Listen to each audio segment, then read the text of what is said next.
കാണുമ്പോ പ്രായം ചെന്ന ഉപ്പമാരിങ്ങനെ പറയും, മക്കളെ ആഹാരമാണടാ, അള്ളാന്റെ ശിക്ഷ ഉണ്ടാവും മക്കളെ എന്നിങ്ങനെ പറയുമ്പോ താൻ പോകളവാ, ഇതൊക്കെ പുതിയ കാലാന്ന് പറഞ്ഞ് അവരെ ചവിട്ടി മാറ്റിട്ട് പോകുമ്പോ അവരവരുടെ ഉമ്മയെ കുറിച്ച് ചിന്തിക്കും, അല്ലാ എന്റെ ഉമ്മ എനിക്ക് തന്ന പഴങ്കഞ്ചിക്കകത്ത് ചോറില്ലാത്തത് കൊണ്ട് ഞാനും എന്റെ ഇക്കയും തമ്മിൽ അടികൂടിയതിന്റെ പഴയകാലം അവർ ഓർത്തു പോകും. എനിക്കതൊക്കെ ഓർമ്മ വരും. എന്റെ ഉപ്പായൊക്കെ ശരിക്കും കഷ്ടപ്പെട്ടാണ്. ഞാനൊക്കെ വൈകുന്നേരം സ്കൂൾ വിട്ട് വീട്ടിൽ വന്നാൽ രാവിലെ കഴിച്ചിട്ട് പോകുന്നതന്നെ ഉണ്ടാവുള്ളൂ. ഉച്ചക്ക് സ്കൂളിൽ വലിയ വലിയ കുട്ടികളൊക്കെ സ്കൂളിൽ മുട്ട പൊരിച്ചതും പിന്നെ ചോറും ഉപ്പേരിയൊക്കെ കൊണ്ടുവരുമ്പോ ഞങ്ങൾ പുറത്തിറങ്ങിയിട്ട് 25 പൈസ 10 പൈസ കൊടുക്കുമ്പോ ഈ ഉപ്പിലിട്ട നാരങ്ങ പിന്നെ എന്താണ് നെല്ലിക്കയുടെയും അതുപോലെ അങ്ങനെയുള്ള വെള്ളമൊക്കെ കുടിച്ചിട്ടാണ് ഇരിക്കുക. വൈകുന്നേരം വീട്ടിൽ വന്നാൽ കഴിക്കാനൊന്നും ഉണ്ടാവില്ല. വാപ്പ ജോലി കഴിഞ്ഞ് വരുന്നത് വരെ ഞാനും എന്റെ അനുജനും ഒക്കെ കാത്തിരുന്നിട്ടുണ്ട്. വാപ്പ ജോലി കഴിഞ്ഞ് വരുമ്പോ ശരിക്ക് പഴുത്ത ചക്കയും അതുപോലെ അങ്ങനെ കുറെ സാധനങ്ങൾ കൊണ്ടുവരും. അതൊക്കെ എന്ത് രസമായിട്ടന്ന് കഴിച്ചിട്ടുണ്ട്. ഞാൻ പറയാണ്, നമ്മുടെ മക്കൾക്ക് അതറിയില്ല. എന്റെ മക്കൾക്ക് അതറിയൂ? എന്റെ മക്കൾ വിശക്കാൻ ഞാൻ അനുവദിക്കോ?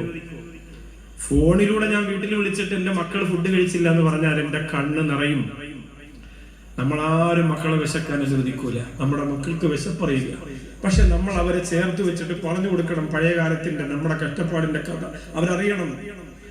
വാപ്പ പണിയെടുത്തതും വാപ്പ വയറൊട്ടി കിടന്നതും ഭക്ഷണമില്ലാത്ത ദിവസം രാവും പകലും കഴിഞ്ഞു പോയി നമ്മുടെ മക്കൾ അറിയണം. എന്നാലേ അവർക്ക് അതിന്റെ വാല്യൂ മനസ്സിലാവും, അവർക്ക് കിട്ടുന്ന ആഹാരത്തിന്റെ വാല്യൂ മനസ്സിലാവും. നമ്മുടെ മക്കളെ പിന്നാലെ ഉമ്മ ഭക്ഷണം കൊണ്ട് മോളൂസേ പാല് 1 ഗ്ലാസ് കൂടി വെച്ചിട്ട് പോടിന്ന് പറയുമ്പോ അങ്ങനെ ഓടാൻ അവർക്ക് ആഹാരം കൂടിപ്പോയി വേണ്ട. അങ്ങനെ നടന്നിട്ടും ഇരുന്നിട്ടും കിടന്നിട്ടൊക്കെയാണ് കഴിക്കുക. എന്തോ ഒരു സ്റ്റൈലാണ് നമ്മുടെ മക്കൾ ഫുഡ് കഴിക്കാൻ. 7 വയസ്സ് 8 വയസ്സും 10 വയസ്സൊക്കെ ആയി ഇതിനൊക്കെയാണ് ഉമ്മച്ചി ഇങ്ങനെ പുന്നാരും മോളൂസല്ലേ ഇച്ചിരി കൂടി അങ്ങനെ ഉമ്മച്ചി അങ്ങനെ കൊഞ്ചിച്ച് അങ്ങനെ കൊണ്ടുപോവാ. അവസാനം എവിടെ എത്തുന്നറിയോ? ഈ ഇംഗ്ലീഷുകാരുടെ മക്കളെ നിങ്ങൾ കണ്ടിട്ടില്ലേ? ഈ ചാനലിലൊക്കെ യൂട്യൂബിലൊക്കെ ചിലപ്പോ ഇങ്ങനെ അവരുടെ സ്റ്റോറീസ് ഇങ്ങനെ വരും. ചെറിയ കുഞ്ഞുങ്ങള് വൃത്തിയുള്ള ടേബിളിന്റെ മുകളിൽ ഭക്ഷണം ഇട്ട് ഇങ്ങനെ ഒറ്റയ്ക്ക് വാരി കഴിക്കുന്നത് ശീലിപ്പിക്കുകയാണ് അവർ.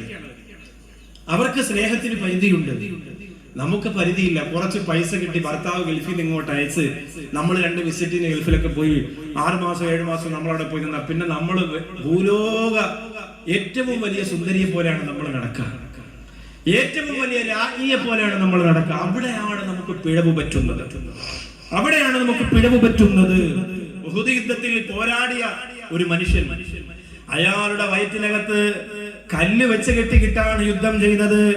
അയാൾ വിട പറഞ്ഞു പോയി രക്തത്തിൽ കുളിച്ച് കിടക്കുന്ന കാണുമ്പോ ആ മകൻ എവിടെ എന്നറിയാ, ഉമ്മ പൊട്ടിക്കരഞ്ഞുകൊണ്ട് വരികയാണ്. എവിടെ എന്റെ മകനെവിടെ? ഒരു സഹാബി വന്ന് പറഞ്ഞു, നിങ്ങളെ പൊന്നുമോൻ ഇവിടെ ഷഹീദായി കിടക്കുന്നുണ്ട്, ശരീരത്തിന്റെ ഭാഗങ്ങൾ വേറെ ആയി ചിതറിക്കിടക്കുന്നുണ്ട്. ഇത് പറയുമ്പോ പൊന്നാര ഉമ്മ ഓടി മയ്യപ്പിന്റെ അരികത്ത് ചെല്ലുകയാ. എന്നിട്ട് പറയുന്നു, ഹനി അല്ലക്കയാ ബുനയ്യൽ ജന്നാ, മോനെ അല്ലാഹു നിനക്ക് സ്വർഗം തന്നു സന്തോഷിച്ചു കൊള്ളുക, അല്ലാഹു നിനക്ക് സ്വർഗം തന്നു സന്തോഷിച്ചു കൊള്ളുക എന്ന് പറയുമ്പോ അല്ലാഹുവിന്റെ റസൂൽ ആ സ്ത്രീയെ നോക്കിയിട്ട് പറയാണ്, അല്ലാഹുവിന്റെ റസൂൽ പറയാണ്, നിങ്ങളോട് ആരാ പറഞ്ഞതാ മനുഷ്യന് സ്വർഗമാണെന്ന്? യാ ഹബീബല്ലാഹ്, എന്റെ പൊന്നുമോന്റെ കൈ കിടക്കുന്ന കണ്ടോ, എന്റെ പൊന്നുമോന്റെ കാല് കിടക്കുന്ന കണ്ടോ? ആ മോന് സ്വർഗമല്ലെങ്കിൽ പിന്നെ ആർക്കാണ് പടച്ചോ സ്വർഗം കൊടുക്കുക? ആ സമയത്ത് അല്ലാഹുവിന്റെ റസൂൽ പറയാണ്, ലഅല്ലഹു കാന യതകല്ലമു ഫീമാ ലാ യദ്രീ. നിങ്ങൾക്കറിയുമോ, ആവശ്യമില്ലാത്ത എന്തെങ്കിലും ഒരു വർത്തമാനം ആരെങ്കിലും കുറിച്ച് ആ മകൻ പറഞ്ഞിട്ടുണ്ടെങ്കിൽ 1 കല്ലല്ല 10 കല്ല് വയറ്റത്തി വെച്ച് പോരാടി ഷഹീദായാലും അവരതിന്റെ കൂലി കിട്ടൂല. ഉമ്മായും നബി മുഹമ്മദ് മുസ്തഫ. അല്ലാഹുവേ, ഞങ്ങളെ നീ കാക്കണേ റബ്ബേ.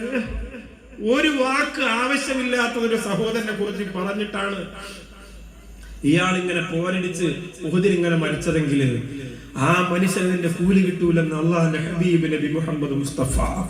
ആരോടായി പറയുന്നത്? മകൻ ഇങ്ങനെ വിട പറഞ്ഞു കിടക്കുമ്പോ ആ മകന്റെ മുമ്പിൽ നിൽക്കുന്ന ഉമ്മ എവിടാണ്?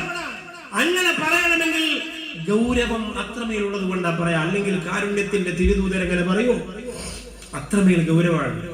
അതുകൊണ്ട് എന്തെങ്കിലും അങ്ങോട്ടും ഇങ്ങോട്ടും പറഞ്ഞിട്ടുണ്ടെങ്കിൽ ഇൻഷാ അല്ലാഹ് ഇന്ന് ഈ പ്രസംഗം കഴിയുന്നതോടുകൂടി തീരുമാനിക്കാം, നമ്മൾ മരിക്കേണ്ടവരാണ്.